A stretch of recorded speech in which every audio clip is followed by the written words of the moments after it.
So I'm currently traveling to India. I've got a gift for you.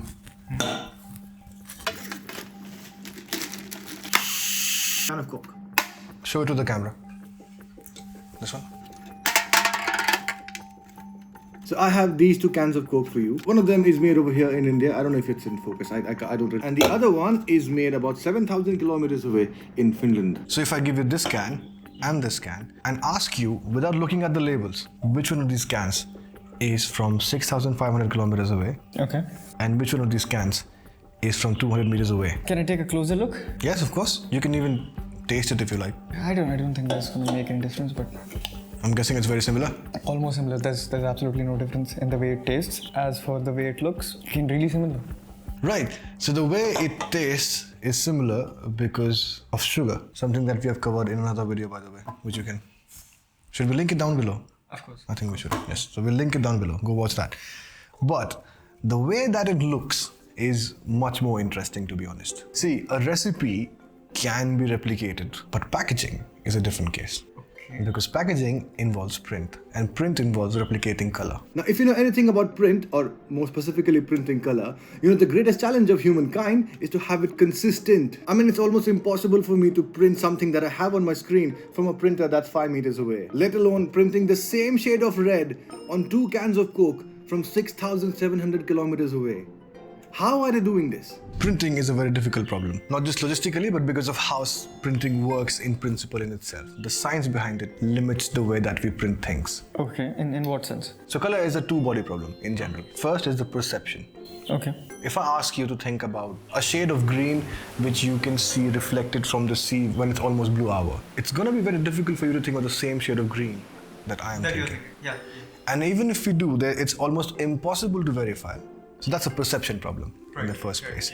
But the second problem is replication. Let's say that you are the owner of Coca-Cola and you wanted like a very nice cherry red sort of a thing for your new cherry flavored Coca-Cola cans. Okay. Firstly, how do you communicate that to your packaging companies? I want a very consistent color throughout all my cans or the bottles. Yeah, but what shade of colors should it actually be? How do you communicate that? That's a difficult problem in itself. Right. Let's say you are talking to a company in Atlanta where Coca-Cola is based. They might have very different shades of cherry red in comparison to if you went to UK and talked to a different manufacturer. Right. That was exactly the problem that was happening in the 1960s. Okay. You must have heard about Kodak. Yeah, I know. My dad had a camera.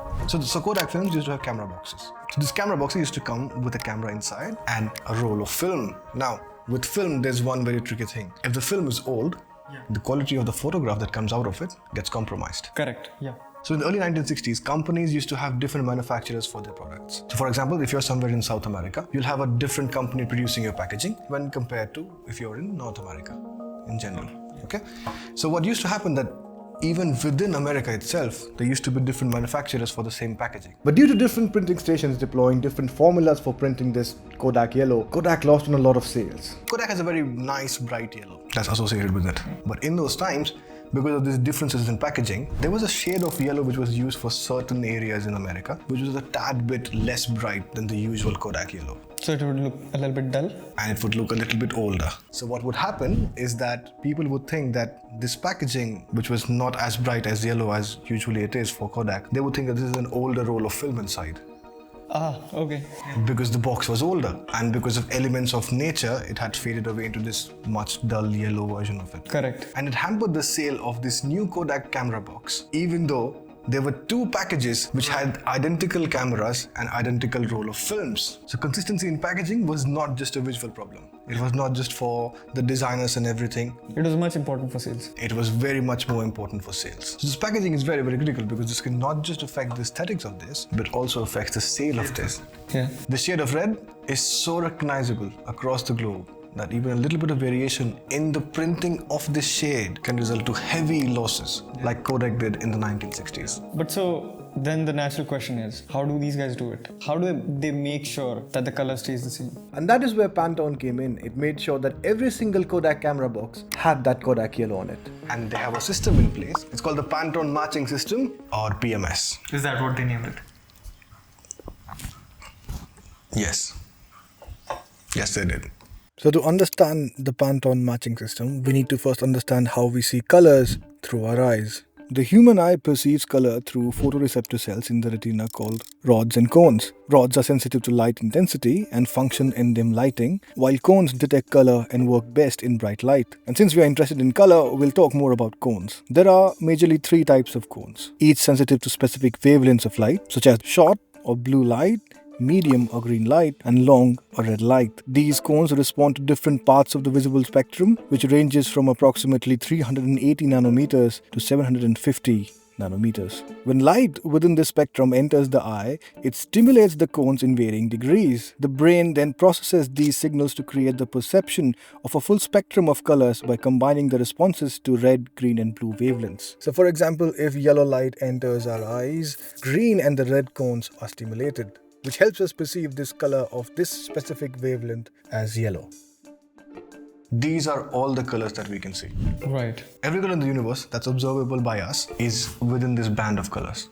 Right. It's a spectrum. This is the visual spectrum. Right. Okay. Now if I show you how many colors our screens can reproduce, if this is the visual spectrum, this is how many colors our screens can reproduce. It's omitting a lot of colors. That is true. And that is why most of the screens can never replicate the vividness or the vibrance of real life. Oh, okay. The most sensitive device that we have for colors is our eyes. Right. Now, since we're looking at the screen, I can explain why this is happening. Most modern screens work within the range of the RGB spectrum. Now, the colors on screen are visible because of an additive process. This additive process essentially involves three primary colors, usually red, green, and blue, and we combine them in different intensities to produce the shade of the color that we want. And if we combine all three at their maximum intensities, we get the color white. Now if you look closely into our screens, you'll see very small dots arranged in a sort of a matrix. Now if we look close into our screens, we'll find these tiny dots arranged in a sort of a matrix. These dots, also known as pixel, emit either green, red or blue light, and by mixing the intensities of these pixels, we get color on our screens. Now what you're seeing over here on screen is a zoomed in version of these pixels working. Now for example, if you want to produce the color yellow, we'll turn down the blue pixel and illuminate the red and green pixels. Now what you're seeing over here is not exactly yellow, but when you zoom out, your eyes will perceive this color arrangement of the pixels as yellow. So what this thing does is that if you want to see this yellow on the screen, it will pixels of red and green. Exactly. Because it does not have a pixel which can emit yellow light. Right. It's going to emit, or it's going to replicate, try to emulate the yellow light by combining different colors of different intensities. Yeah, that makes sense. So when you take a photograph and see it on screen, It's going to be different. it's not going to look the same. Correct. Got it. Makes sense. Now this property of combining different red, green and blue shades of different intensities is an additive property. You have a black screen, you put on red color, you combine it with some green color, some blue color, and then you get a different shade. So the reason that screens in general are very easy to understand, it's because it works on a very similar principle of how we see things. Which is combining. Combining of colors, exactly. Print in general is fundamentally different. While we are adding colors when we are seeing things, when this screen is reproducing colors, in print we are taking away colors to produce colors. What do you mean we are taking away colors? We are subtracting colors We are subtracting colors to produce. to produce color. Yes. Can you hear yourself? Now the most commonly found household version of print uses a different system of colors called CMYK, or cyan, magenta, yellow, and a key color which is usually black. In this model, each color absorbs or subtracts specific wavelengths of light. For example, cyan absorbs red light, magenta absorbs green light, and yellow absorbs blue light. Now when you mix these inks, they absorb more wavelengths, and the remaining light reflecting back to our eyes creates the final color. Now the reason that the most household version of printing is based on a subtractive method is because we don't really have a blank canvas. Let's talk about eyes. If there's no light coming into your eyes, everything's gonna look black. Correct. Yeah. So your blank canvas is a black thing. But while printing, it is a white paper. More often than not, yes. Okay, I see where you're going with this. Okay, yeah. So when you're combining RG and B, if you combine them at full intensities, it's gonna become white. But when a paper is white, you have to scrape away the RG and B so that you can produce the color or the shade of color that you want. Okay. For example, when cyan and yellow are mixed, they absorb red and blue light, leaving green to be reflected. When all the colors are mixed, there is no color to be reflected, and that is black. And theoretically, the paper should turn black. But since there's no such thing in print as true black, they use a key black color to add detail and contrast. Remember this visual spectrum that we showed? Yeah. And remember this RGB spectrum that we had for the screens? Yeah. This is what we have for CMYK. Okay, I see where the problem is. It is omitting a lot of colors. So basically it doesn't have colors to begin with. Yes. So for example, I took a photograph like when I did back in the days. I captured it, I gave it for print, and there are certain colors in that photograph that don't exist on print. Yes. The technology itself. So it is just going to compensate for it. By picking a different shade of that color. Yeah. Okay, so I now see the big problem with printing. I understand it. And now I also understand why we're making a video on it.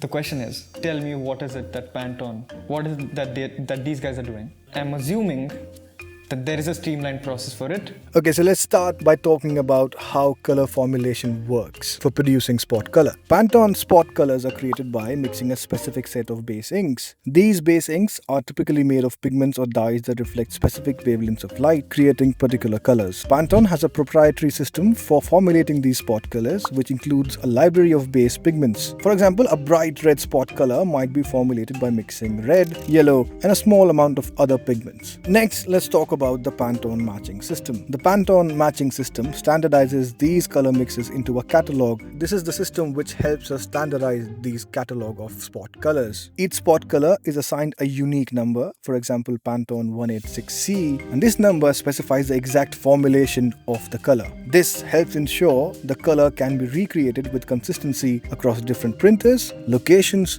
and media. So once the formulation is created and tested, the ink is pre-mixed, meaning the specific pigments are blended in the exact proportions to produce the spot color. The ink is then bottled and made available for use in printing. And during the printing process, the pre-mixed spot color ink is applied directly to the material, either on its own or in combination with other inks. So unlike CMYK printing, where different colors are layered to create a full spectrum, spot colors are applied directly in their exact hue, ensuring a more accurate and consistent reproduction of color. And given the tight quality control that Pantone has, the accuracy is top-notch. I think essentially what you're saying is, we would imagine that because color is being printed on this can, it is using the same method that a traditional printer does, but it's not doing that.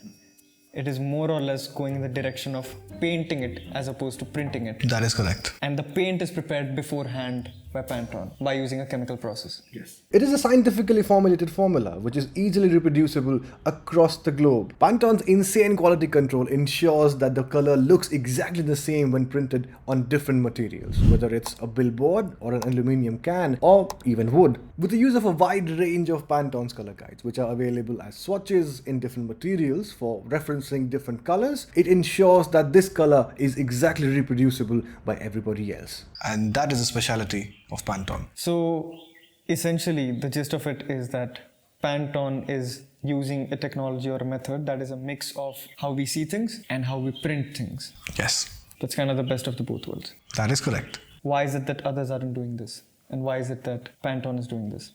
So Pantone is not the only one doing this. Okay. There are a lot more companies trying to do this.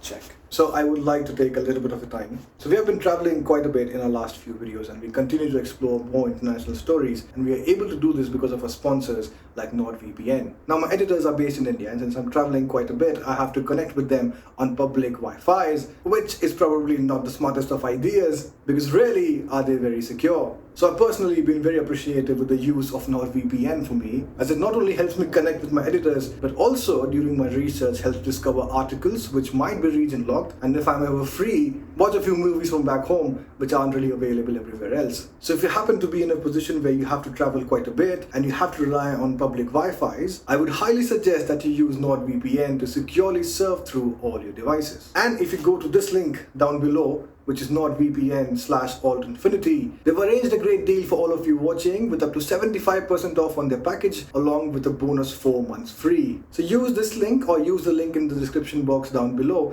to get your NordVPN subscription and secure your surfing. Let's get on with the rest of the video. Now there are very reputable alternatives to Pantone, especially outside of the US, such as the RAL system in Europe or the NCA system in Scandinavia. In fact, Coca-Cola itself has its own proprietary color matching system to consistently produce the Coca-Cola red that we have discussed throughout this video across different materials. But none of them seem to have such a household presence like Pantone does. And that is because at the turn of the millennium, where printing was taking a back seat and digital was taking over, Pantone moved on from being just a print matching system to somewhat of a major influence on color in itself. At the turn of the millennium, when everybody was going digital and printing was taking a back seat, Pantone came out with its own physical products. Like these mugs, which I'm sure you might have come across. But there's a central element to this, which enables the functioning of this business model in today's capitalist society. And that is the monopolization of elite color. One of the other big brands of Pantone is Tiffany's. Tiffany is a jewelry company, and they have a very specific Tiffany blue, which is recognizable almost anywhere. So if you have a ring in a box, which is of a specific shade of blue, you know it's from Tiffany's. If you're using a Pantone color, you're not just subscribing to the very high quality color matching system that they have. You're also kind of categorizing yourself in a group of companies which have a global presence. You're in the big leagues. You're in the big leagues. So it's more about, like, not more about, but it's also about prestige, if you go with that. It's as much about prestige as it is about selling your products. That is crazy. But the monopolization of color is not just limited to elitism. Pantone almost owns the color it produces. Almost. Now, if you want to see a very real life repercussion of this, T-Mobile, a very big company in the US, it's a self-service provider if I remember, they have a very recognizable magenta. Okay. And a while ago, there was another company, which was probably a subsidiary of AT&T, and they used a very similar shade of magenta for their branding. So T-Mobile, because of the fact that they had this IP on this magenta, Thanks to Pantone. were able to sue this other company For using a similar shade. of magenta. Similar and not exact. Yes. It was similar enough to the fact that they were able to win the case, by the way, and that company had to go away, and we are now left with only one company that operates with magenta, and that is T-Mobile.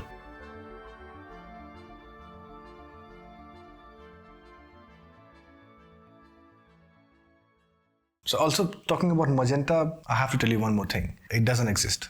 What do you mean it doesn't exist? The color magenta is a made-up color. We don't really see magenta. There's no color like magenta. It's our brains tricking ourselves into thinking that this shade of whatever this color is magenta. So what you're saying is, initially when we started talking, you showed me a spectrum. There are colors outside of that spectrum that we cannot see. There are a lot more colors outside of the spectrum that we cannot see. And magenta is one of those colors. So now I'll give you a little demo. So if you try and look for magenta in this visual spectrum, you won't be able to find it. It's not there, yeah. It's weird because I think my mom has a couple of dresses that have magenta on it. Your mom has a couple of dresses which you think is magenta. They're not magenta. Right. How does that make you feel? How does that make you feel? Is anything real? It's one of those existential. Because I knew that animals have Different color. Perception. Never thought that we would also be. There are a lot more colors that we can't see, but they do exist. And this is the exact opposite of it. This is a color that we see, but it doesn't exist. Now, the reason that I brought this up was because of the fact that imagine getting sued over for a color that doesn't exist. That is Pantone for you.